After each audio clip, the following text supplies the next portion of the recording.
Hey, I want to welcome everybody to another episode of the Brand Herald podcast. I'm Landon Wade with Goodson Clothing and Supply, your host. I'm excited today to have Brad Luttrell currently with Prologue, formerly of GoWild, with me. Brad, thanks for being here. Hey, man, thanks for having me. I'm excited to do it. So, I always like to just give a little bit of context as to, we're pretty relational as a company. So, and I noticed just this podcast tends to be, it's not yet at a point necessarily where we go out and have guests that we don't have some sort of personal relationship with. So I always think it's helpful just to give a little bit of context on how we connected. So obviously, a lot of folks listening to this may be very familiar with you because you've got a strong LinkedIn profile, have for some time. And so we're both in Louisville. We kind of run in similar circles, knew some similar people. Brad was, which we'll get into in a second here, sharing a lot about his story with his previous company, GoWild, and then a little bit of the transition to the new gig. And I think that we were just kind of seeing each other on LinkedIn essentially, and knew a lot of the same people, and eventually kind of connected and said, "Hey, let's grab lunch." And we did that. And then I don't know, that was a few months back. So what was interesting to me about that is like, and even now, like I know Jacob Bozarth, who I know is working with you now, which I'll let you talk about in a little while. But again, small world, small town. I've always heard Louisville's a big small town, and I've found that to be true in the 10 years that I've lived here. So, and I think just the power of relationships, because again, it's like you never really know when the person that either directly or indirectly is going to come back around later and be kind of an integral and critical part of what you're trying to do. So, yeah, with that, Brad, I just I'm curious, like I said, most people who know the outdoor space, entrepreneurial space, they may know you, but how do you introduce yourself these days, or tell us a little bit about kind of your background and history? Yeah, I guess I'm still figuring that introduction out because, especially in Louisville, because most people know me for GoWild. I did that for from 2016 through 2024, and that's been a huge part of my identity as an entrepreneur. And that's when we started getting coverage. That's when I started having a stronger presence online.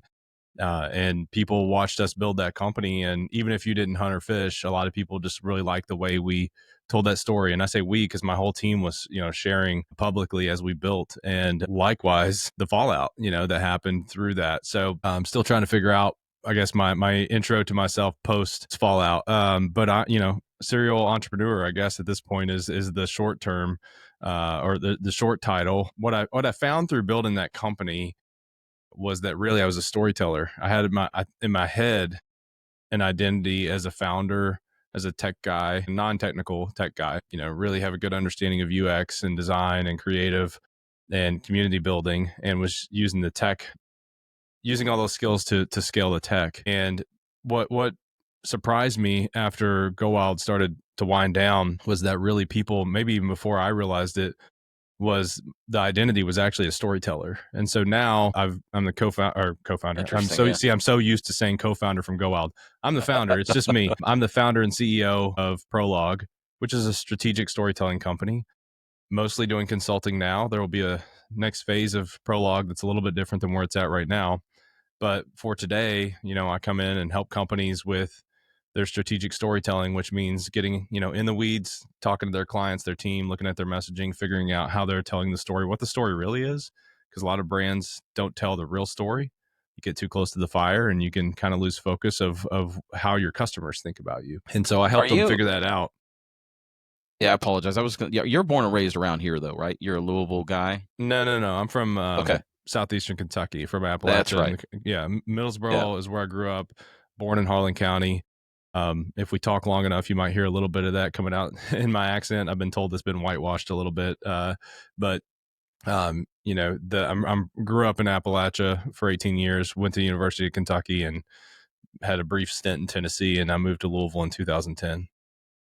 And then without going, I know we could get way into the weeds on this, and again, I don't want to spend a lot of time on it or the GoWild, but you kind of quickly, your background was kind of agency before GoWild. So I'm just curious, and I don't necessarily know if we talked about this, but given just kind of where you grew up, rural Kentucky, and then, ending up kind of tech agency, is the fusion of that kind of was the genesis of GoWild, like a little bit of that background with the outdoor lifestyle?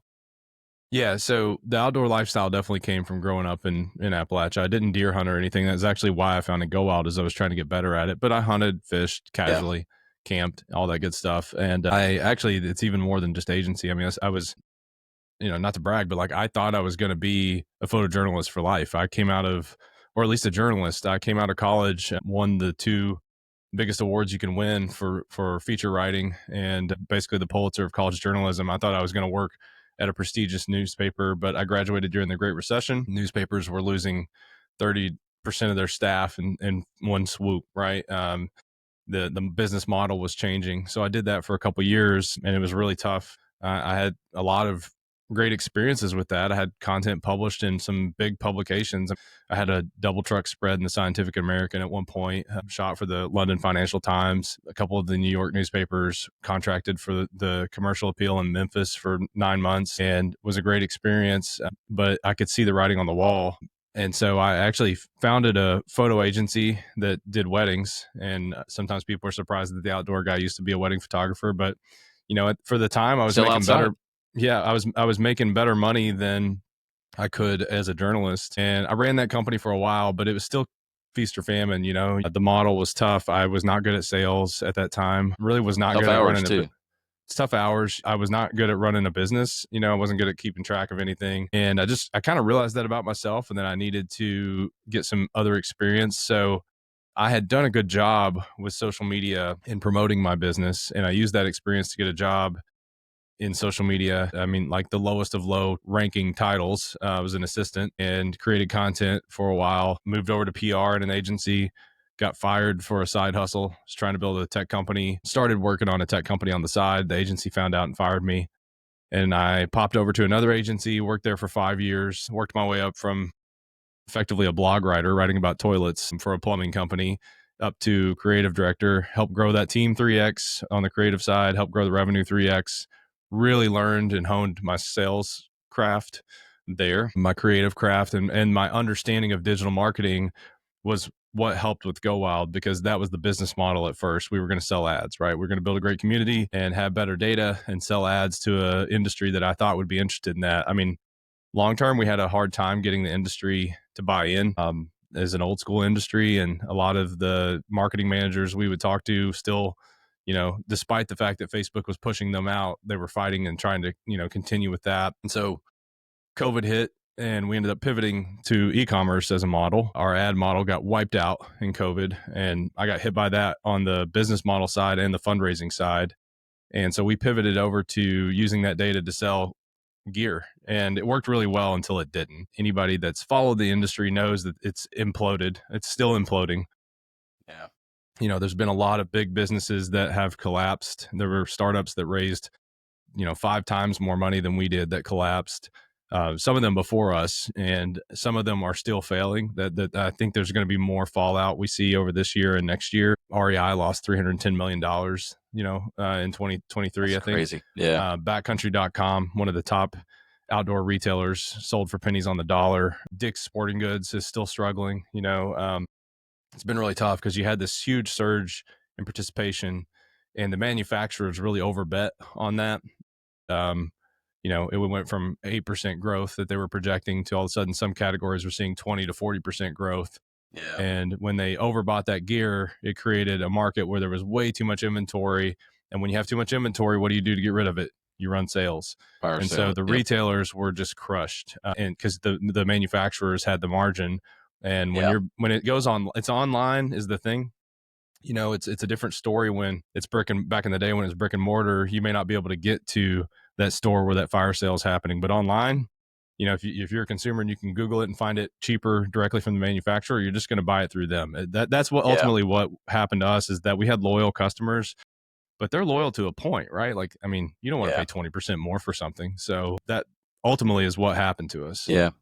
I think that, so you and I talked about the fact that the GoWild story, I mean, Brad has been extremely open and transparent about the entire GoWild story, and we don't want to go into that here so much, but if you follow him on LinkedIn, and there's a lot of ways for you to get a lot of that, and I know that you've been guests on other podcasts that have gone deeper into that, but what we want to talk about, I think, today is we really want to focus on Prologue and what you're doing now, but I do want to connect that, there's the challenges obviously you had with GoWild, but the successes, the really big success was the strength of the community that you all had built, and the storytelling in building the brand, and how you're, I think, taking, I mean, obviously I think, really good at that prior to GoWild, but GoWild has been a part of getting even better at that. And then now that's a strong foundation for Prologue. And we talked about the fact that we believe that businesses today, almost no matter what business you're in, no matter how big your audience or community is, you need to be thinking about your brand from the standpoint of telling a story and trying to build some kind of community. Now, it may be a small community, but that's the perspective that we feel like people should have. So talk a little bit about how, as we transition our conversation to really talking a lot about Prologue and how it's informed by the successes at GoWild. Yeah.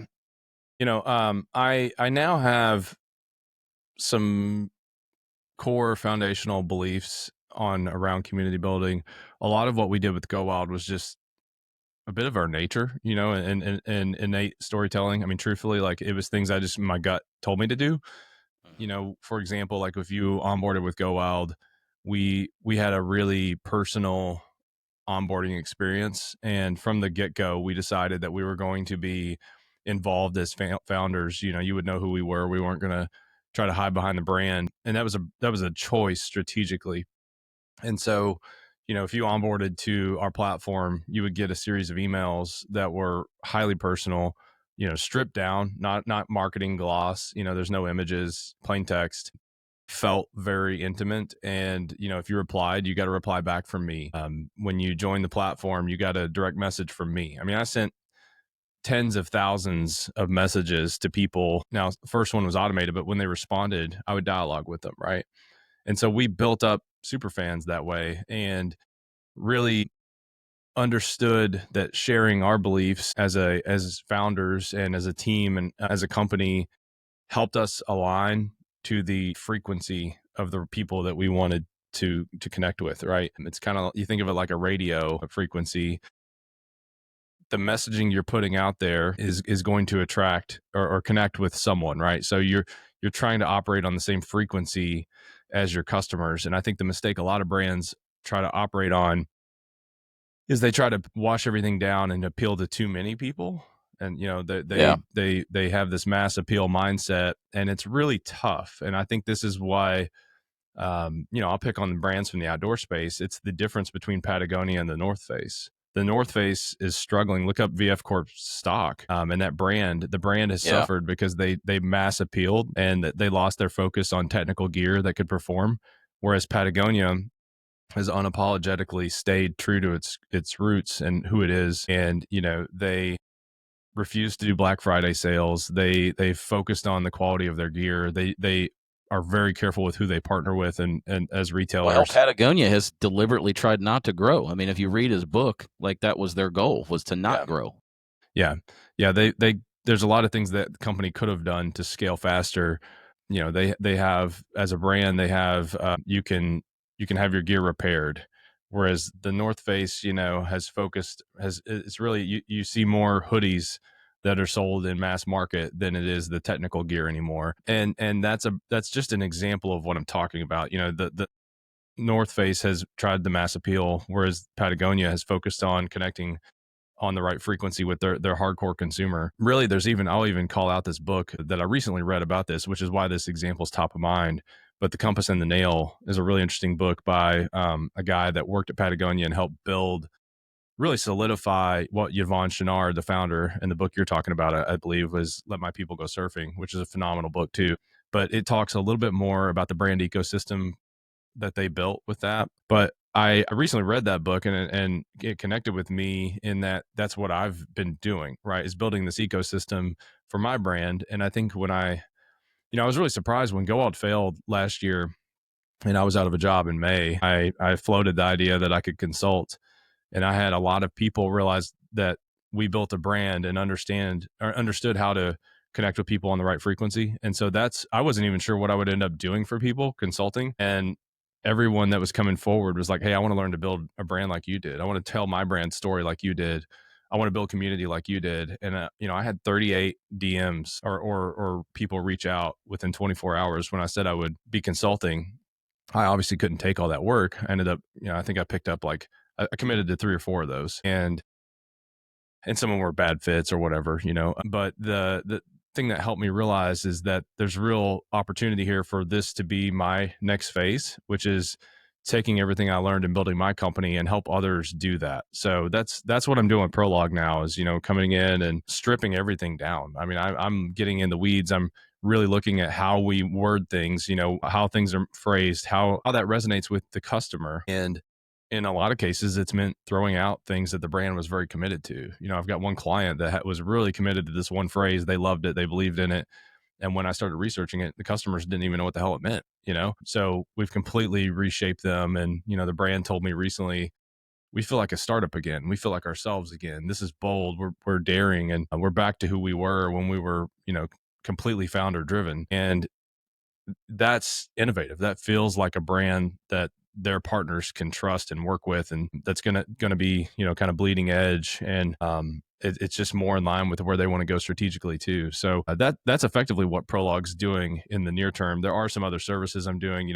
I've been able to, surprisingly well for me, monetize coaching. I've got a couple different ways I do that, whether it's one-off coaching or I have a content creation system that I've created to help leaders, create content. So I give them a model that they can use and have seen tremendous success with that. I mean, some of my clients have seen, I think the most I've seen was like a 3,400% increase in impression volume over 90 days. But it works. The system works. It's what I do every day on LinkedIn. So I've been also teaching leaders that, and that's fun. That's not where the big money is for Prologue, and the future is. But in the near term, it's been really fun to help people be able to figure out how to tell their story too.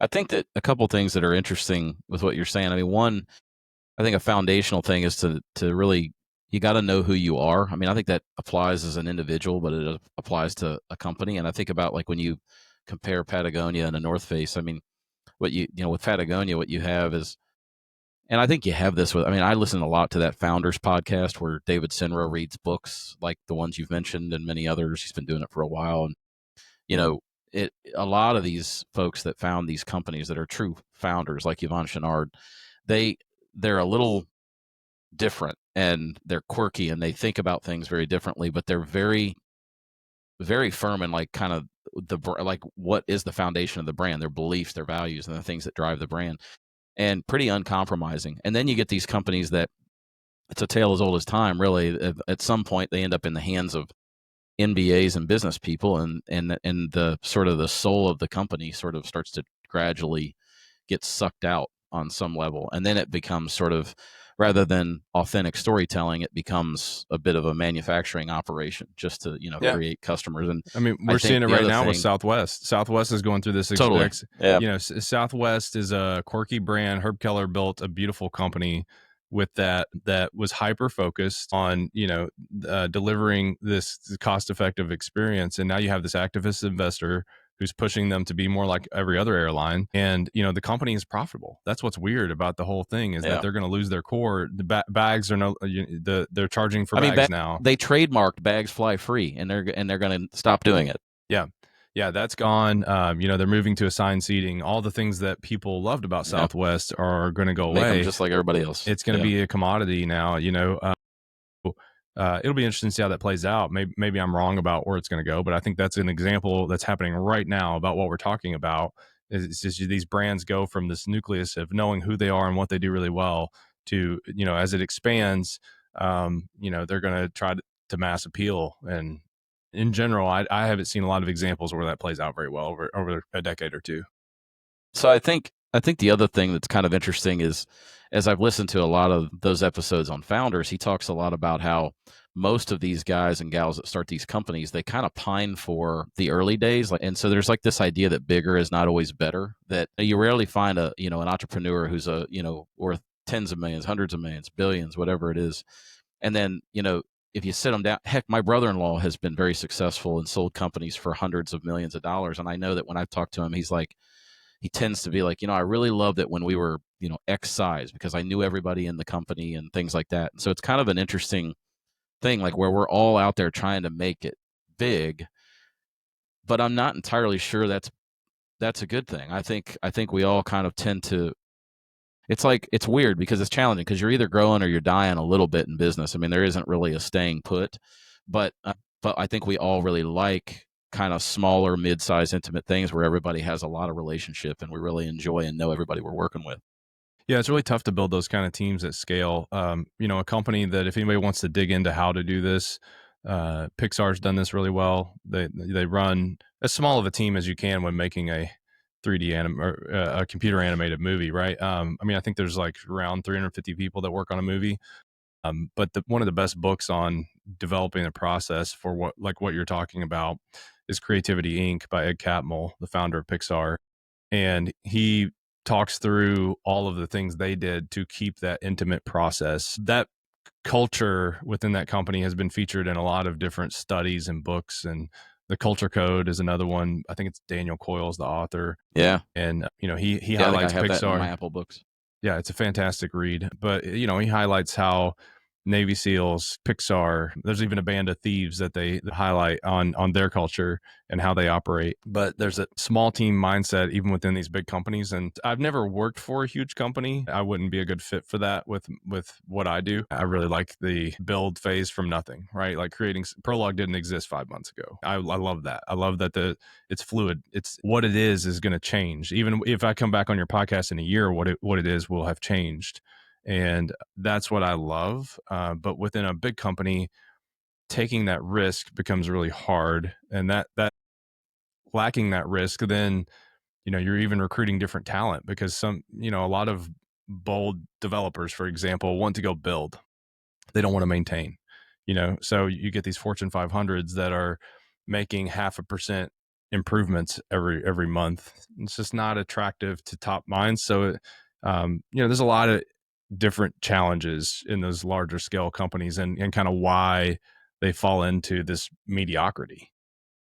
Yeah, the other thing that I think sticks out to me, and you kind of alluded to this a second ago, and I think you actually had a post within the last couple of days talking about this, that as you as a company kind of determine and who you are, trying to get your arms around who you are, because before you can go out and tell a story, you kind of got to know what the story is to tell, is that once you start putting things out there that are not so watered down that they apply to the masses, you're going to have people who disagree with you, don't like what you're saying or whatever. And I think that's probably I think the reason that you get a lot of watered down content is because of the desire to apply to the masses. And then the other side of that is just that, our nature is we don't like people who don't like what we have to say. And there's a little bit of, if you're going to go down this road of starting to tell a story, building your brand through storytelling, the moment you decide what your story is to tell, you also, I think, are going to have to get comfortable with the fact that some people may not like that story. Yeah, I think the best brands are built around that. They've stood firm on, who they are. Again, Patagonia is one of the best examples in the outdoor space. I mean, I've seen other brands that have done that really well from a brand perspective. Black Rifle Coffee is a brand. Evan Hafer, as the CEO, has said I think it was either New York Times or a Wall Street Journal article probably 5 years ago. He said, half the country is going to hate what we do. And he's talking about, a more liberal audience, but his point was that half the country also hates Starbucks, and they're giving a brand for, in his paraphrasing here, but for patriots, right? That was kind of his mindset. And there's a lot of I'm not trying to make a stance here on this podcast on one way or another. I'm using an example. Yeah, it's just an example. But that was what they built their brand on, and it really resonated with people, and they've got a really core group that loves them. Now, that business has struggled some. You can look at their stock and see that. And I think part of that is just scaling from startup to publicly traded as rapidly as they did is tough. And they're, still trying to figure that out. But from a brand perspective, they did a great job in building out, a brand that resonated with people by standing firm on what they believe. Yeah, I think, it's to stand out in some way, you got to say something that is different than what, the general noise is. It's sort of, I think, what is it? Blue Ocean Strategy is like a really popular book that a lot of MBA people read, and you got to sort of stay out of the red ocean. And I think a lot about, like, even me as I sit here and sort of self-analyze. I look at, it's also relative to personality, right? There's things that, like, you do on LinkedIn, it's just not going to work well for my personality. But then I also sit around sometimes and I think I'll have conversations with maybe one or two people, and I'll notice that I get pretty passionate and I'll share things, and then at the end, a lot of times the feedback I'll get from them is, man, if you could get that, if you could record that and you could put that out there, there would be people that would just eat that up. And then what I noticed for me And again, not to turn this into like a counseling session or put myself on the couch here, but I noticed that the big roadblock for me is always I'm kind of a people pleaser in a public setting. Like, so it's like I don't really want to say anything that people may or may not agree with, even if it's not even Yeah. that consequential, if that makes sense. It's funny. Like, I've just spent time, like, why would I not just flip on record and give the same conversation that I just had? But it's like, I find that I am comfortable doing that in what I would call fully controlled settings. Does that make sense? Yeah, it does. I mean, I think a lot of people are listening to this saying, "Yeah, me too," right? Because and you know, on LinkedIn, because you've brought it up a couple times that I'm active there. I've been posting on LinkedIn since I probably like consistently since 2019. I really leaned into it, and over those next 3 years, I had a lot of people disagree with me, and I had a lot of people trying to pick fights in my comments. And for a while, I would engage with that and respond to those because I felt like I was initiating conversation. I had a duty to reply. And what I've kind of realized over time is it's not my job to convince people, change people's mind on the internet, right? That honestly is a really great way to waste a lot of time, to get worked up over stuff that doesn't matter. Where I need to focus are the people that agree and are like-minded, and follow that content and engage with that content, appreciate that content, remember that content. That's the key part right there. Coming in with a whitewashed opinion on everything and kind of being neutral is not memorable. It is not scalable. Nope. Honestly, there's no one that's going if you're trying to appeal to everyone, you appeal to no one is really the truth of it. So one thing that is part of what I do now at Prologue is just trying to figure out, what do we believe, who are we going to walk away from. And I'm working on that with every client right now. And it could be pricing. Well, we don't want to put our prices out there because we're expensive. Okay. Well, is it any better that we let those people get into the sales funnel and then on the final call, And then like, dump oh, by out the because, way, yeah. this is X amount of dollars. And they're like, oh, I can't afford that. Well, let's just tell them, like, let's just be upfront that we're not a cheap option. We're premium for these reasons, and try to tell the part of the story of why. Or we might even be able to find an angle on pricing that shows that actually it seems expensive, but here are the things that are going to happen if you don't invest in a service like us, that it's a premium service, right? Just taking that stance and just understanding that we aren't for everyone, and that there's some power behind in that truth. That in itself, in storytelling, is much more effective than this mass appeal approach that so many founders take.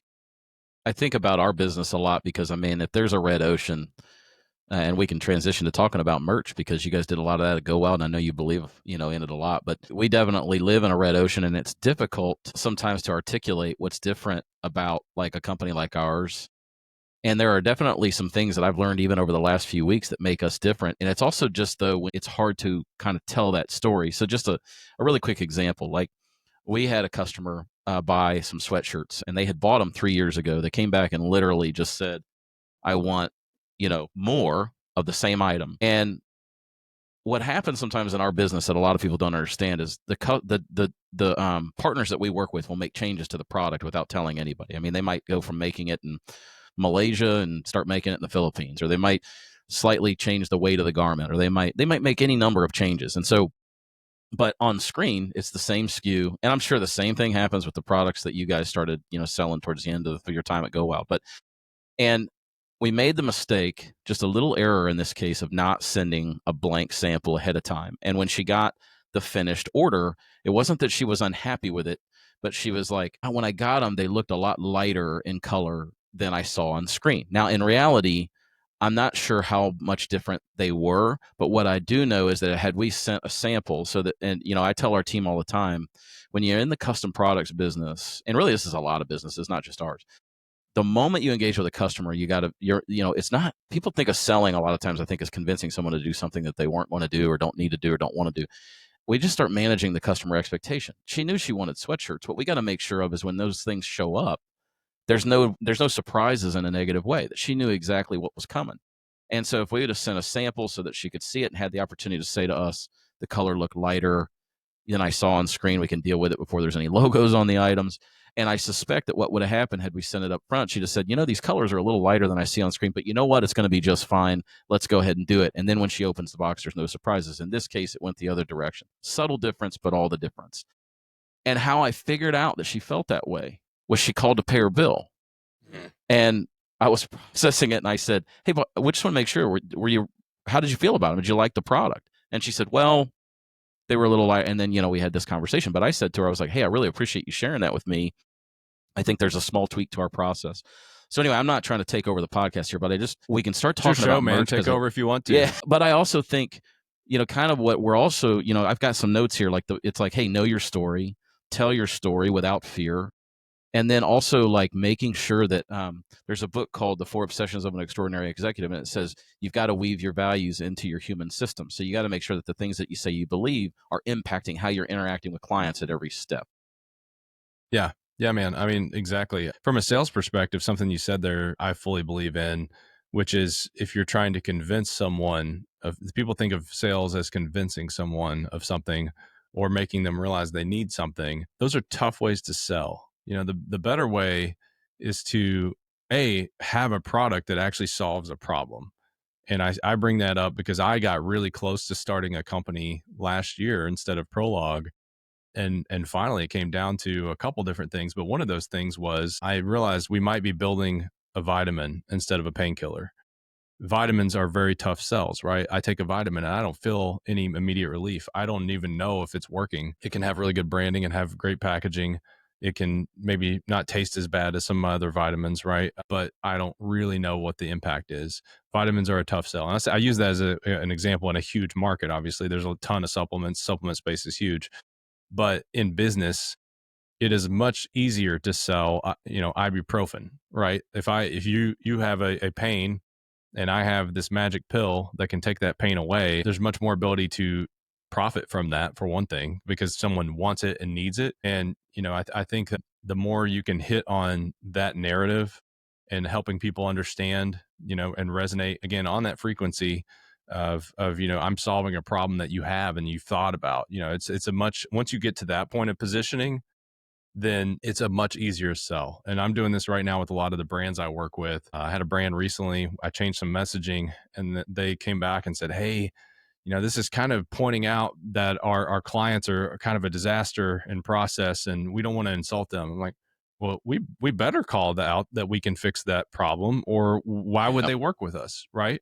Right. So, just from a sales perspective, it's really important to lean into what you just said there. And I think for you guys, that pain point what I like about your business, and I didn't know about you guys when we worked with GoWild, or you would have been a great vendor because of what I think you do, which is the pain point for me. And we ordered a ton of merch, right? Like, I mean, I shipped tens of thousands of stickers and shirts and things around our brand. But the pain for me was I don't want to be an expert in this. I want to just have somebody like you. I call them up and you're a partner for me. You say, "Brad, this is the best quality shirt for your budget. It's going to last you, your members years. They'll have this shirt for 10 years from now." Or, "Brad, this is the feel you want of that shirt," right? Like that was a huge thing for us. I had really high standards on, like, I hate heavy cotton shirts.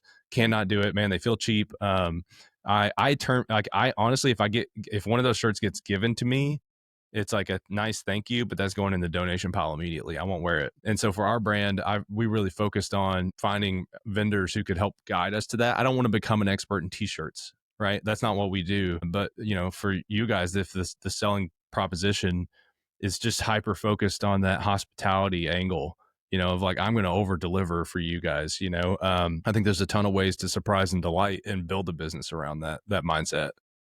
Yeah, I think you hit on it right there. And it's something I talk about to our team, which is I tell them all the time, I'm like, if we find a widget and we order said widget and deliver it on time and accurately, that's important. Like, don't get me wrong, like our business is built on that, but that doesn't separate us from the 100 companies I could hit with a rock from where I'm sitting right now that do what we do.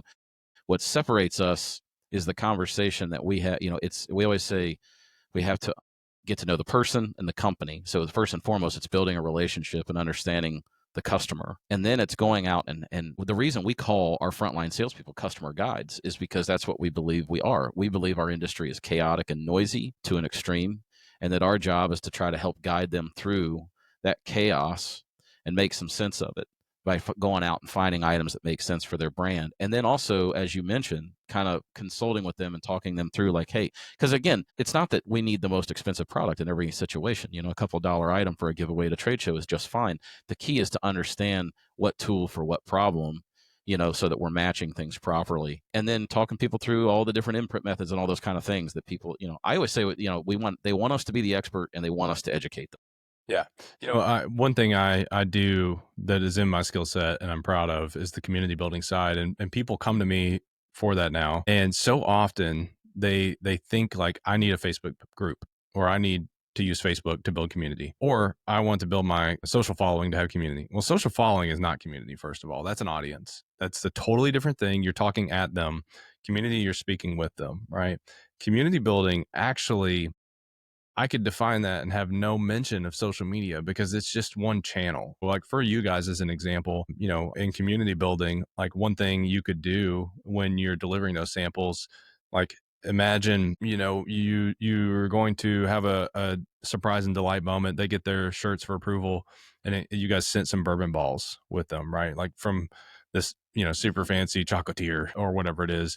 And, that's a foundational relationship. It's like, oh, Landon's team sent these for me. Like that was really nice, right? That's the start of it, right? You delighted that person, builds a little bit of a bond over time. For you guys, that could look like hosting events and bringing people together, so because your clients can all network together, right? Like that's community building. There's just like layers to that I think people ignore within their own brand, and don't think about it as building community. I even, when I come in, if I get hired to do community building for a brand, one of the first things I'm going to do is go through your entire sales journey and look at how you talk to customers. What's the follow-up afterwards? Once they are done with our service, how do we communicate with them?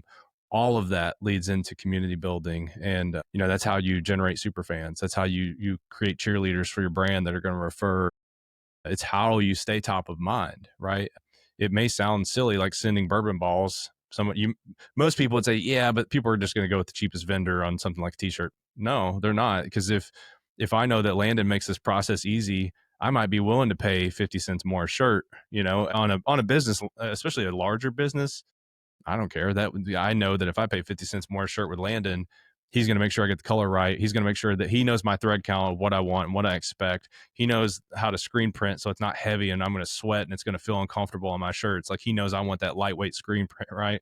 Whatever that is, like all of that is building out that community. You have a relationship with your customer. It's just so important, man. And I think it gets so overlooked with businesses. Yeah, it does. It really does. I think I talk to customers all the time that and this is something that businesses don't do enough of. And sometimes we don't do enough, which is just ask them like, hey, I know what we're going out and saying, is the reason people should do business with us, but why do you do business with us? And I remember having a conversation with a customer, and, when I started this business 10 years ago, I really thought we were going to be essentially a product agency. Give me the use case. I'm going to bring you the perfect product for that use case. And what I learned very quickly was like, because I like a product doesn't mean someone else will. Just because I think it's the coolest product for that use case doesn't mean someone else will. What they looked to us for was what you said, which is they wanted us to be the expert. They did not want to be the expert. They wanted somebody that could guide them through. And really, more than anything, I remember Justin said to me, the biggest thing that you guys do, so we do this thing called the partner series, where once a month we bring a handpicked preferred partner on, and we do a quick interview style 30-minute conversation just to help our customer base become more familiar with all the different products or sources and products that are out there.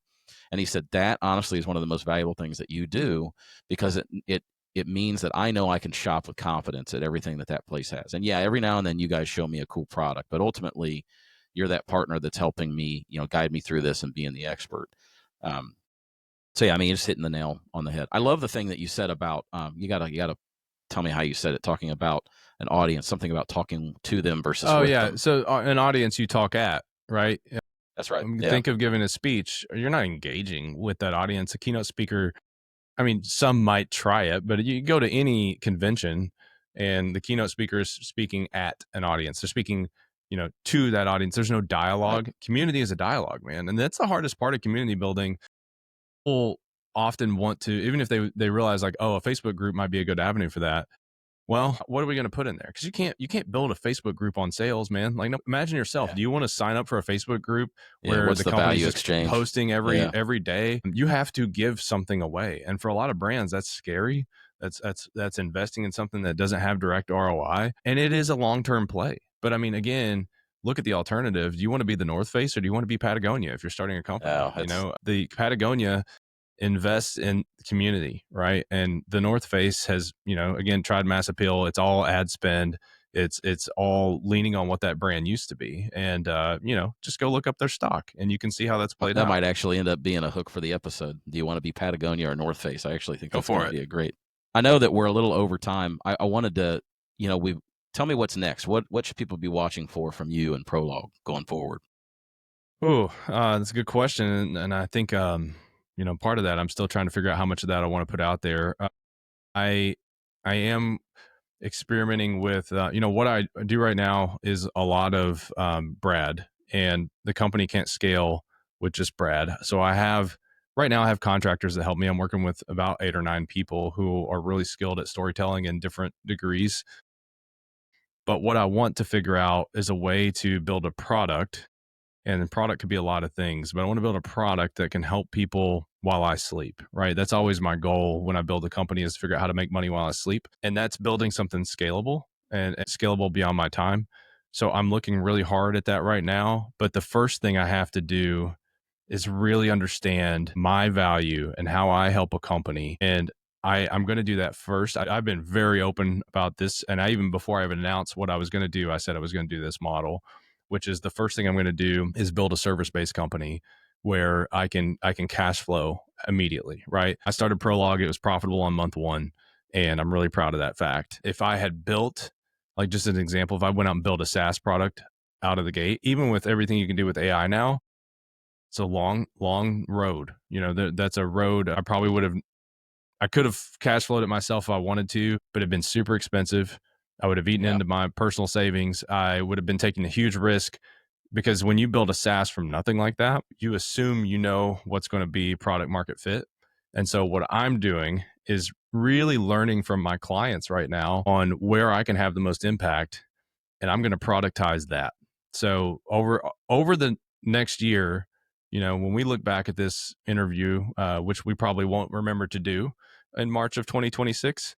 We'll be doing another one. Yeah, that's right. We'll come back and we'll do another one. But I think the perception of what I've built by then is going to be very different. My hope is right now, 100% of my revenue is coming through the consulting side. Over time, I want that to become 20%. I want to pick 2 clients that I want to work with a month and have a product that is actually the bulk of the revenue. Yeah. That's my view for scaling this thing. I'm taking I hate a lot of these buzzwords, but I mean, I'm doing a solopreneur route on this one, and trying to build a company around my lifestyle. Investors for years, I've had so many conversations with investors, thousands of conversations with investors, and the term lifestyle business in venture is used as an insult. Yeah. It's the same as calling your business a nice little business. And investors would say that about you too, right? Like, that's just, if it doesn't have $1 billion market or more, it's a nice little business. They may not even say nice. They might just say a little business. They very well would call you that. But, what I'm doing with Prologue, investors would say, yeah, that's a nice little business or a lifestyle business. And I've just come around to realizing, man, like, I chased the boomer bust thing and I got so close to doing it too. And I've asked myself many times, would my thought on this be different had it worked out and had I sold? Would I'd be out there raising cash for my next one? And I don't think so. It's really hard to know because, my company closing had a profound impact on me that's going to impact me for the rest of my life and how I think about things. And it's even impacting how I'm consulting now with startups of just being forewarning for them of, if you don't address this, this could happen. I've been through it. But I think for me, the thing I just realized, I've got little kids, and I've realized that I want to build a company that really works around my life instead of planning my life around what the company needs. And I've realized I can do that very profitably. This has been eye-opening for me on the lifestyle I can maintain, so that's what's next for me, is just kind of designing that out and figuring that out. And, hopefully I think in about 6 months, I'll have something out in the open that you can start to see where Prologue's headed. What is interesting to me about what I hear you saying though is, in some respects, and again to use startup speak, I feel like what you're really saying is that you're sort of in the process of exploring and building an MVP, but you're getting paid along the way instead of raising money ahead of time to do Yep. it, and which allows you to maintain control. And then once you figure out what that thing needs to be, you're going to be in full control of what you want to do with it. And I can And cash I flow it. honestly, That the cash flow is the absolutely, biggest thing. There's so many of these SaaS companies start off with a burn, and they hold a burn for years, man. I mean, and we're not, if you're not familiar with what burn means, that's the amount of cash you're losing every month that it costs to just keep the team hired up. And I mean, we're talking on average with the companies I know in this area, it could be anywhere from 40,000 to 200,000 a month that they're burning. And that's with just no revenue or very little revenue. In very a lot of little instances. revenue. That's why they call it burn. Yeah. Yeah. And when you look at these companies though, and you dig into what they're doing, they all have a service that they've figured out that their clients actually want. And sometimes it's like over half of the revenue. So you look at it, it's like, well, if you had built the company on the service model first, you could have then, like once it was established and rolling, which is what I'm doing with Prologue, then you could cash flow the tech build yourself, right? And and you get to dictate terms a lot better, because the moment that you know what you have and you know there's a market for it, it's a whole different conversation with people that you could, if you wanted to get people involved. Yeah, the pressure though, if you raise, you don't have a lot of time for experimenting, man. There's just not a lot of time. You raise 12 to 24 months of runway at a time. If you raise 2 years of runway, guess what you're going to be doing in 12 months? You're going to be prepping for the round in 12 months, and you're going to be jockeying for stats that look good in the deck versus business health, which is cash flow. I've just learned a lot, man, of what I don't want to do again. Well, what you just said right there, I remember I had a friend of mine who worked for a company in here in town. He ended up going to work for a startup in Lexington. They raised almost $9 million. And I remember Todd and I used to talk all the time about, you're either telling the story or reporting the story. And if you're reporting the story, that means things are going really well. If you're telling it, that means they're not. And or you haven't gotten there yet. I mean, a lot of founder life is just aspirational, and there's a fine line between being Elizabeth Holmes with Theranos and being a normal startup founder. I think what she did was deception, but founders are always pitching something they can't do yet. Tech founders.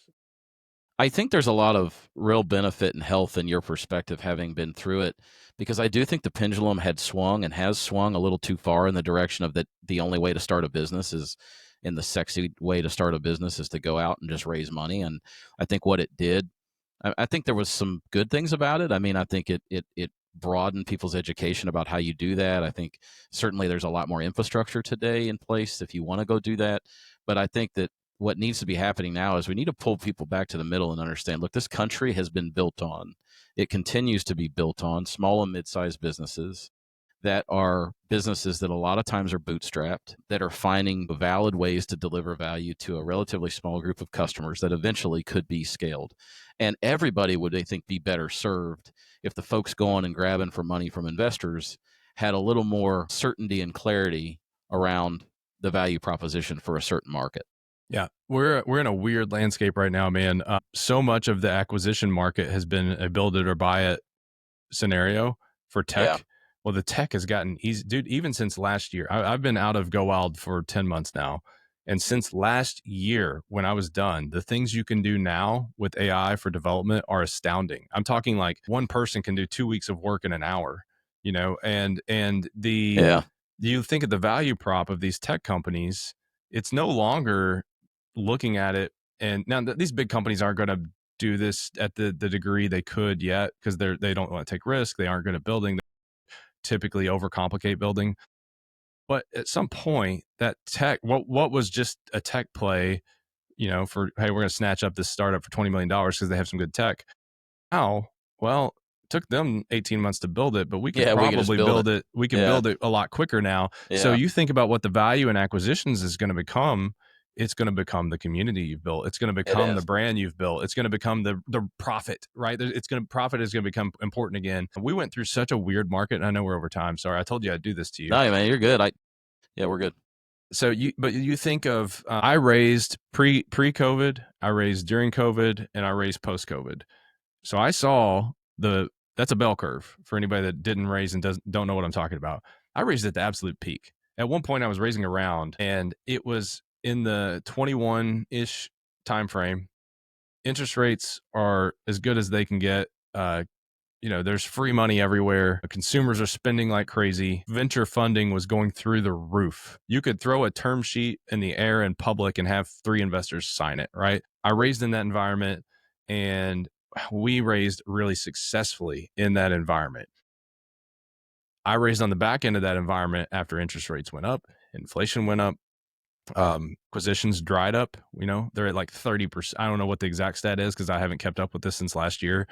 I think we're still in like the 30% of peak activity range. Like acquisitions are just way down. IPOs are way down. Companies aren't buying. They're not taking that risk right now. If you haven't heard, there's a lot of turbulence in the market right now, right? And that risk is not palatable for everyone. And I think we are resetting. And I think founders have a great opportunity to do more with a lot less. And we're not talking like 30% less spend. I mean, I'm talking like 95% less spend to build something. You can do so much more. You can now, I mean, I'm not trying to downplay engineering because this is impacting everything, but with AI, you can do something with one developer that might have taken 3 or 4 before, And so it's just a super fun time to build, man. I encourage anybody that's thinking about it, like the timing is now, get out there, start feeling it out. I talk to so many people who ask me like, when should I do this? And my answer has always been now, but my answer is like emphasized now. You should start building now. I think it's a great place to end, man. I do agree. It's funny. I had last month, my guest was Jared Dorfler with Hana Golf, and that guy's reminds me of you, where he's been extremely transparent and open about everything about his business. And, he posted a picture a few days ago about like, hey, a year ago, this was one of the dumb marketing, kind of, I don't know, dumb. I think he might have even called it dumb marketing things I did where, I'm making and selling putters, but I set up a table at a farmer's market and I shared it and I posted and I said, yeah, but you did something, you tried something. And that's something most people will not do. They talk a lot, but they don't do anything. And you got to go out and you got to do things, and some are going to work and some aren't. You do more of what works, less of what doesn't. And to your point, whatever you're thinking about, just start now, because it's never been a better time to do that. I really appreciate you doing this. I know you got your hands full these days. Can you tell everybody who's listening, how to connect with you, what the best way is, and maybe even just, what kind of partnerships you might be looking for? Yeah. So if anybody wants to connect with me, best place is just LinkedIn. I'm Brad Luttrell on LinkedIn. I got the little crystal ball emoji in my name, so you're connecting with the right one. There's a story behind that, but we'll save that for another day. I have an Instagram that like I hate to even update, so I wouldn't even worry about. I mean, there's content there if that's your thing. I think it's Brad's Stories on Instagram. Randomly, I'll throw this out there. I am on Twitter. I'm or X, whatever, super active there. Talk not about business at all on my main account, which is all about music. Hyper into that. Got my own little community I've built over there, and it's awesome. Brad Luttrell on there too. If you want to check out my company, it's prologuestories.com. There's a newsletter you can sign up for in the footer. I am primarily working with, I work with kind of 2 different groups, mostly with B2B companies that are, I won't say they're larger scale than what I've typically worked with in the past for my companies, but I've worked with, GoWild worked with $1 billion brands. So I've had some really good seats at the table with the inner workings of these brands. So I'm taking a lot of my understanding that we've talked about, what I do well, and helping these big brands kind of think lean and mean, rethink their messaging. I like the B2B space, and I like boring B2B companies. Having a lot of success with their stories right now. I've said I don't want to work with startups, mostly because they're poor, but Good reason. Yeah, they usually can't pay me. But that's more on a retainer basis, which I do a lot of with my other accounts. Where I have found, and what I'm liking working with startups is doing like flights of coaching. So I had a startup the other day come out and they said, a retainer doesn't make sense for us, but we would love to tap your brain for 5 weeks, an hour at a time. And so I'm doing a lot of that. So I just got another one yesterday. A guy called me, and all my business is coming from LinkedIn. So I had a guy call me out of the blue. I've known this guy for 20 years, and he said, hey, and I haven't spoken to him since 2018, by the way. He said, hey, I've watched the whole thing unfold with GoWild. I love what you're doing with Prologue. I want to hire you. So I do these coaching flights that are really fun, and I can kind of dig in, help you high level. And then I do one-to-one coaching too. You can book that straight through the website, actually, once you hit the services button. So, there's probably a way I can help anybody that's interested in picking Brad's brain. If you don't know where to start, just shoot me a message on LinkedIn. And I always tell people, anytime I do a podcast, if you found me through Landon's show here, just let me know that when you connect. And, I'd love to chat with you a little bit more. I appreciate that. I just realized I pronounced your name wrong up front. That's all right. I said Everybody does. Luttrell. Yeah. So you said it Luttrell. Luttrell. Yeah, my wife even says I say my name wrong. And the other day she met someone, same spelling, and they said their name was Luttrell. And she told me, I was like, I've been telling you for years that I'm saying it correctly. I usually do such a good job of making sure that I pronounce things properly on the front end, but we'll make sure that in the show notes, et cetera, that we've got, prologuestories.com and those other ways to connect with you there. So, Brad, it's been fun. I appreciate it. As you know, I respect and admire a lot of what you've done, and I'm looking forward to hopefully even us continuing to work together, because I think there's a lot of ways you can help us and many, many, many like us. So thanks again for being here. Yeah, man. Thanks for having me. This was really fun.